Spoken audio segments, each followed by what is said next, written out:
Comoção e revolta no Rio de Janeiro. Menina moradora do Complexo do Alemão é a quinta criança morta só neste ano durante ação policial no estado. Foi na mãe dele, não foi. Foi no pai, não foi. Foi na filha, não foi. Foi na minha neta, numa criança.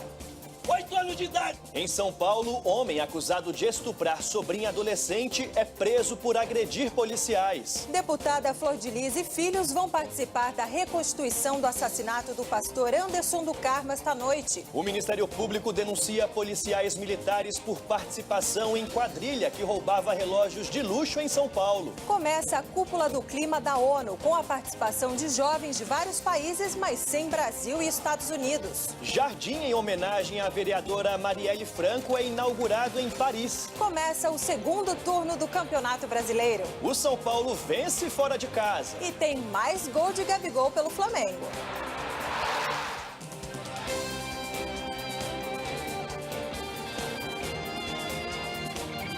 Está no ar o SBT Brasil.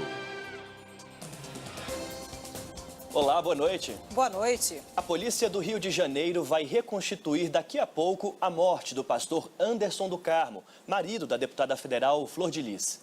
Ele foi assassinado em junho em Niterói, na região metropolitana. O repórter Fabiano Martinez está no local e tem as informações ao vivo. Boa noite, Fabiano. Quem vai participar da reconstituição?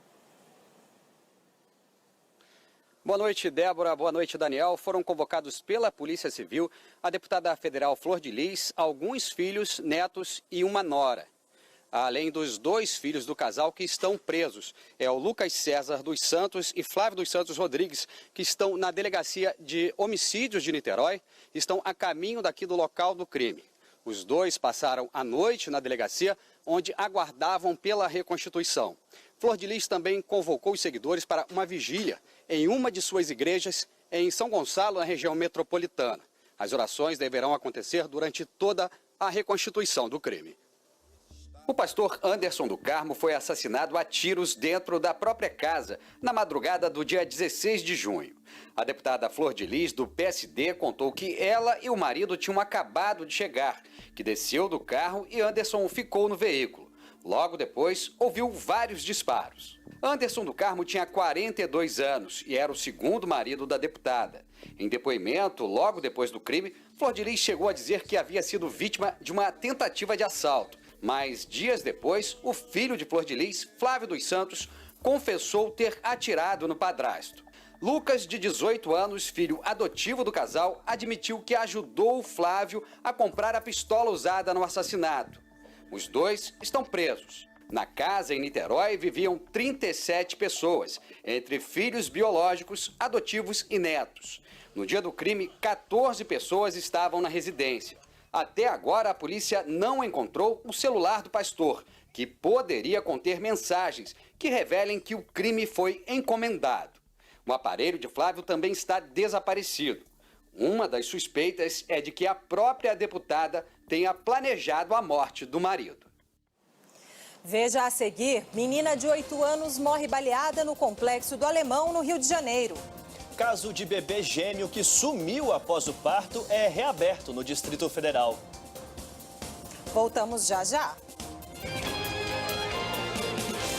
Ao lado de Canadá e países da Europa, cresceu de 41% para 68%. 83 deles têm filhos. Os que têm pós-graduação eram 18%. Agora são 23%. Isso impacta em talvez não só numa questão demográfica, mas sobretudo em pessoas qualificadas que poderiam produzir mais no Brasil, contribuir mais com o país, mas que no final do dia vão exercer suas funções e buscar oportunidades lá fora.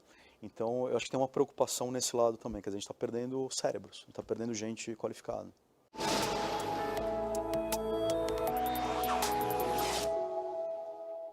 Domingo nublado e com chuva entre São Paulo e o Rio de Janeiro.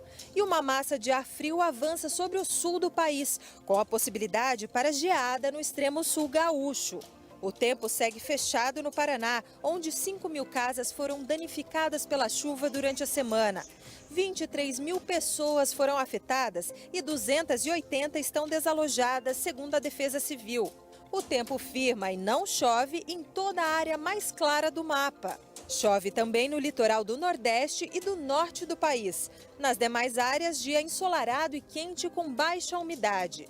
As temperaturas seguem altas em grande parte do país. Faz 34 graus em Manaus e 35 em Goiânia, onde não chove há 125 dias. Já no Rio de Janeiro, máxima de 22. Em São Paulo, friozinho com máxima de 17 graus. A temperatura volta a subir na terça, com máxima de 25 graus.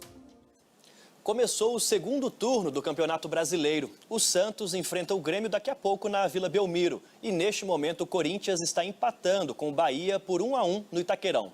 Já no Mineirão, o líder Flamengo venceu o Cruzeiro, que permanece na zona de rebaixamento. O rubro-negro dominou a posse de bola nos primeiros minutos e não deu chance para o clube mineiro. E Gabigol, de cabeça, abriu o placar.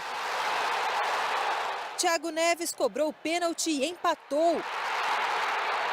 Arrascaeta fechou o placar com um belo gol. Depois de 4 jogos, o São Paulo voltou a vencer. O tricolor inaugurou o placar no Engenhão com Hernanes. Já o gol do Botafogo foi de João Paulo, que tirou do espanhol Juanfran e chutou da entrada da área. A vitória dos visitantes veio nos acréscimos.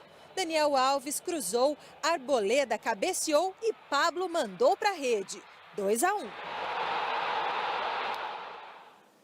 Medidas como a redução das taxas de juros e a liberação do fundo de garantia têm deixado os comerciantes do Rio de Janeiro mais confiantes para o Natal.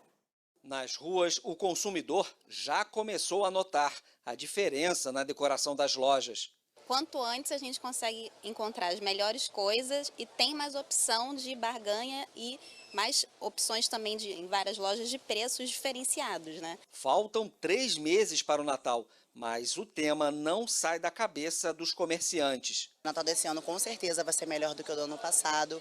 E eu não vejo a hora do Natal chegar e ver a minha loja, né, que eu trabalho, cheia de clientes. O otimismo é confirmado pelos números. O monitoramento de setembro do estudo Visão da Economia, feita pelo Instituto Fecomércio de Pesquisas e Análises do Rio de Janeiro, revelou que 55% dos empresários fluminenses estão confiantes. As medidas que foram tomadas como redução de taxa de juros, a liberação do FGTS e a confiança nas reformas que estão começando a passar, isso faz com que o consumidor enxergue um horizonte mais seguro e, com isso, ele tenha uma motivação para ousar um pouco mais nas suas compras. O Natal é considerada a principal data para o comércio brasileiro, movimentando todos os setores. Por isso, o estoque reflete a aposta dos estabelecimentos. Mais de 40% dos comerciantes anteciparam o planejamento, sendo que para 29% deles, as encomendas vão ser maiores que as do ano passado. Para esta consumidora,